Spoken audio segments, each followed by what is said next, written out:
What's the importance of light, or rather the lack thereof, on sleep? Oh, I haven't really done much on that, but huge. I know it's big. It's shocking.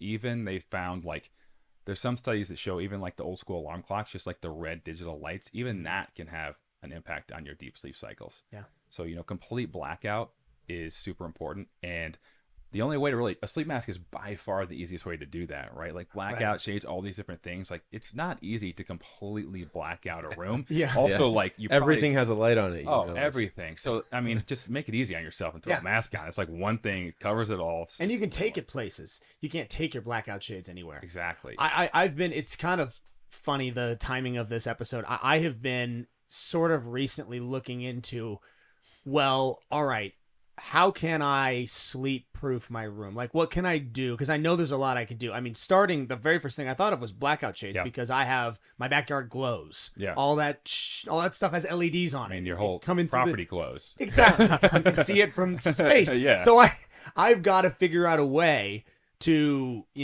cut into that. I've gone down some crazy. There's people that are putting crystals under their pillow. Yeah. It's so differentiating between what's science and what's kind of not. That's like the infrared sauna. Yeah. Yeah. And that's what brought you grounding. Detoxifying. And that's what brought me to ground. Well, you actually brought me to grounding with that video you showed me of that guy. This individual. I know exactly. Do you know the one I'm talking about with the older string? guy? He took. Maybe I haven't This seen is it. nuts. He was on, his bedroom was on the second story of his house. Okay. He took a copper wire. Yep. Am I saying this right? Tied it to a like a penny or something of that, and put that under his bed. Took the wire out his second story window and drove it into the earth, and it created the charge of the earth under his bed. 2004 Olympics. My wife said, I can't remember who it was. It was a big name swimmer for the U.S. The coach literally grounded their bed. 2004. Wow. Wire going out of Olympic Village down to the ground. So maybe there's something to it. I don't know. But Ooh, this guy swore by it. But imagine in 2004 doing that. Yeah. Because that's a long time ago. You're right. There's some wacky stuff. Man ahead of his time. Well, that way, and then that's back when people would have been like, "What are you doing? Like, where are you even getting this?" But hey, I mean, what's the worst that can happen? I mean, you can try it. Yeah.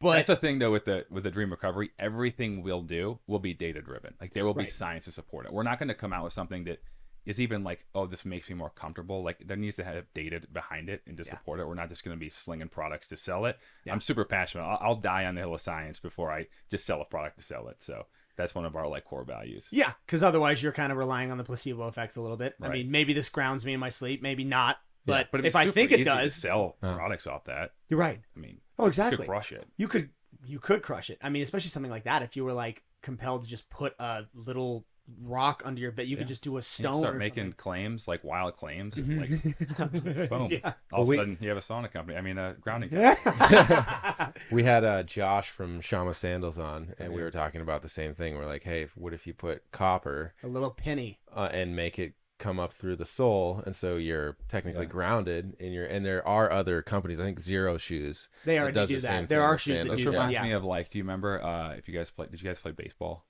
Like they used to have those like thick necklaces like guys used to wear with like the magnets in them. Yeah, it was like a thing. For like 5 years. That's so weird. I knew one guy who did that and in they college. just disappeared. What was that for?